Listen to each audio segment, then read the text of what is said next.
அவர்களுடைய குடும்பத்தினரோ அவர்கள் சார்பில் போட்டியிடும் எவராக இருந்தாலும் நிச்சயமாக இந்த தேர்தல் களத்தில் டெபாசிட்டை இழந்து ஓடுவது உறுதி என்று தெளிவுபடுத்துகிறேன்.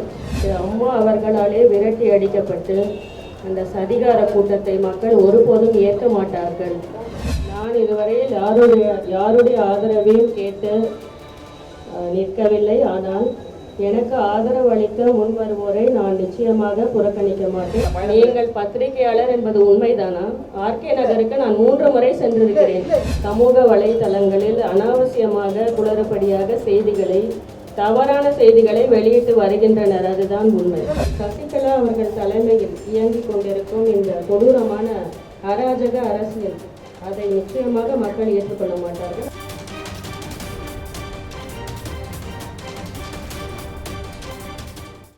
மக்களாலும் அனைத்திந்திய அண்ணா திமுகவின் உண்மை தொண்டர்களாலும் புறக்கணிக்கப்பட்டு நிராகரிக்கப்பட்டு அம்மா அவர்களாலே விரட்டி அடிக்கப்பட்டு அந்த சதிகார கூட்டத்தை மக்கள் ஒருபோதும் ஏற்க மாட்டார்கள்.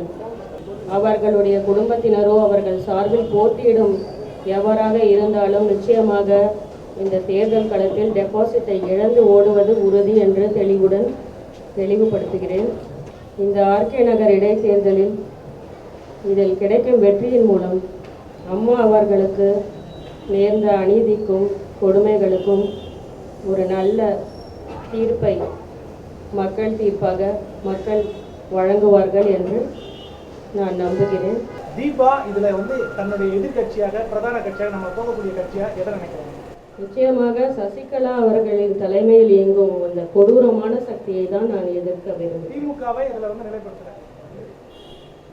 அது இரண்டாவதாக தான் நான் சொல்ல முடியும். ஏனென்றால் என்னை பொறுத்தவரையில் சசிகலா அவர்கள் தலைமையில் இயங்கிக் கொண்டிருக்கும் இந்த கொடூரமான அராஜக அரசியல், அதை நிச்சயமாக மக்கள் ஏற்றுக்கொள்ள மாட்டார்கள். அதை எதிர்த்து தான் என்னுடைய ஓ பன்னீர்செல்வம் என்ற அணியோட இணைந்து செயல்படுறதுக்கு என்ன தயக்கம்? இந்த தேர்தலை நீங்க போட்டியிடுறதா சொல்லியிருக்கீங்க, நீங்க அவங்களோட ஆதரவை கேட்பீங்களா? நான் இதுவரையில் யாருடைய ஆதரவையும் கேட்டு நிற்கவில்லை. ஆனால் எனக்கு ஆதரவு அளிக்க முன் வருவோரை நான் நிச்சயமாக புறக்கணிக்க மாட்டேன். அதில் என்னுடைய கவனம் கலந்து ஆலோசித்த பிறகு எனது முடிவுகள்.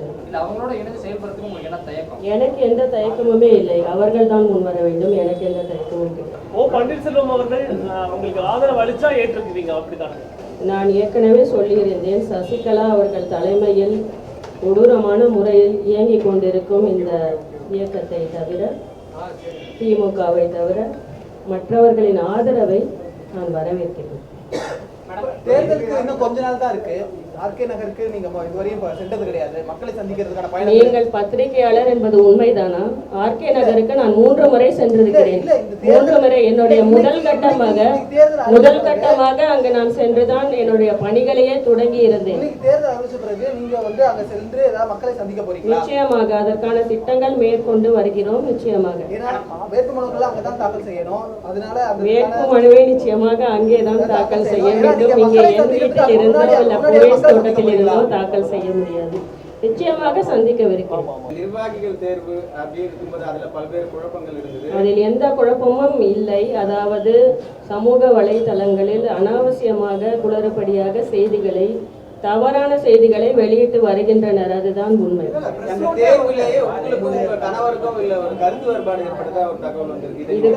இது போன்ற செய்திகள் எதுவுமே உண்மை கிடையாது. இது குறித்த எந்த ஒரு கருத்து வேறுபாடும் இல்லை.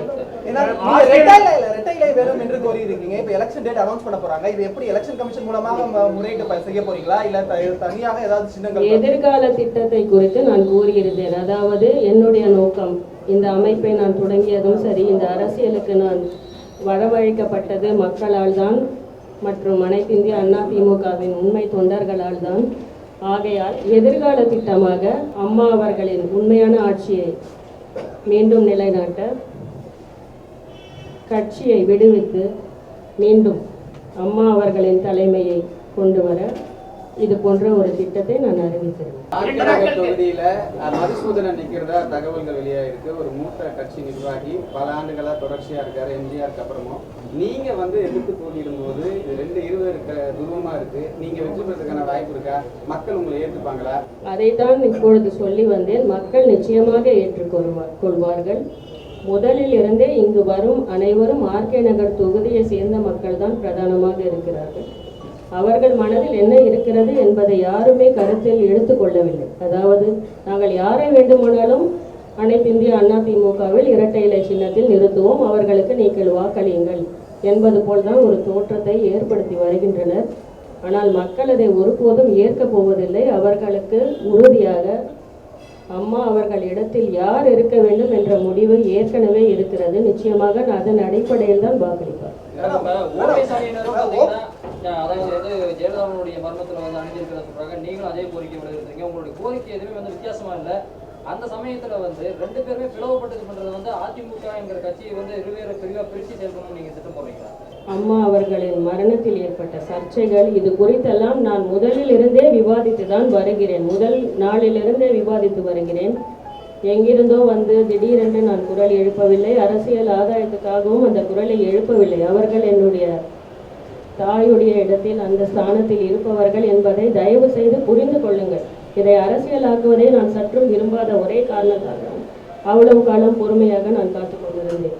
இப்பொழுது அரசியலில் இருப்பவர்கள், மூத்த தலைவர்கள், அவர்களெல்லாம் இது குறித்து கருத்தை கூறுவதற்கும் நான் கூறுவதற்கும் நிச்சயமாக நிறைய வித்தியாசம் இருக்கிறது என்பதை புரிந்து கொள்ளுங்கள். இந்த தேர்தலில் எதை முன்னிறுத்தி உங்களது பிரச்சாரம் அமையும்? எதை முன்னிறுத்தி அமையும்? அம்மா அவர்கள் என்னென்ன செய்ய விரும்பினார்களோ ஆர்கே நகர் தொகுதியில் உள்ள மக்களுக்கும் சரி, தமிழக மக்களுக்கும் சரி, அவர் என்னென்ன செய்ய வேண்டும் என்று ஆசைப்பட்டார்களோ அதை அனைத்தையும் நான் நிறைவேற்றுவேன் என்ற உறுதியுடன் தெரிவித்தேன். தற்போது எய்ம்ஸ் அறிக்கை விட்டு இருக்கிறார்கள். இதில் மாறி மாறி குற்றச்சாட்டு சொல்றாங்களே, இதை எப்படி பாக்குறீங்க? அந்த அறிக்கையை அந்த அறிக்கையில் என்ன உள்ளது என்பதை அனைவரும் படித்து பார்த்திருப்பீர்கள். இந்த டாக்டர் இந்த நாளில் வந்தார், இந்த மருத்துவர் இந்த குறிப்பிட்ட நாளில் இந்த சிகிச்சையை அளித்துவிட்டு சென்றார், இந்த தேதியில் இது நடந்தது, அந்த தேதியில் அது நடந்தது. இதற்கெல்லாம் குடும்பத்தினர், அதாவது ஒப்பந்தமோ இல்லை ஏதோ ஒரு விதத்தில் சம்மதமோ தெரிவித்தார்கள் என்றெல்லாம் கூறியிருக்கிறார்கள். இதை ஒரு அறிக்கையாகவே ஏற்றுக்கொள்ள முடியாது. ஏனென்றால் என்ன சிகிச்சை அளித்தார்கள், எதற்காக மருத்துவமனையில் அனுமதித்தார்கள், இவர்கள் குறிப்பிடும் குடும்பத்தினர் யார் என்பதையெல்லாம் நிச்சயமாக அவர்கள் விளக்க வேண்டும். இதை ஏற்றுக்கொள்ள எப்படி முடியும்? இதை கொடுத்ததும் கொடுக்காததும் இரண்டுமே என்னை பொறுத்தவரையில் ஒன்றுதான். இப்பொழுது சிறையில் அடைக்கப்பட்டிருக்கும் சசிகலா அவர்களுக்காக அவர்களின் வலியுறுத்தலின் பேரில் இந்த அறிக்கையை வெளியிட்டிருக்கலாம் என்பதுதான் என்னுடைய கருத்து.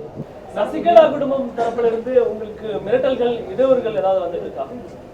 பல இடையூறுகளை ஏற்படுத்தி வருகின்றனர். குறிப்பாக நான் தொடங்கிய பேரவையில் குழப்பத்தை ஏற்படுத்தி கொண்டு, எங்கள் குடும்பத்தினுள் குழப்பம் இருக்கிறது என்பது போல ஒரு தோற்றத்தை எல்லாம் ஏற்படுத்தி கொண்டு, அனாவசியமாக சர்ச்சைகளை கிளப்பிக் கொண்டு பல தொந்தரவுகளை அளித்துதான் வருகிறார்கள். இதையெல்லாம் நான் பெரிதாக எடுத்துக்கொள்ளவில்லை. ஏனென்றால் நிச்சயமாக மக்கள் மனதில் என்ன இருக்கிறது என்பதை நான் புரிந்து கொண்டு இந்த பணியில் என்னை ஈடுபடுத்தி கொண்டிருக்கிறேன்.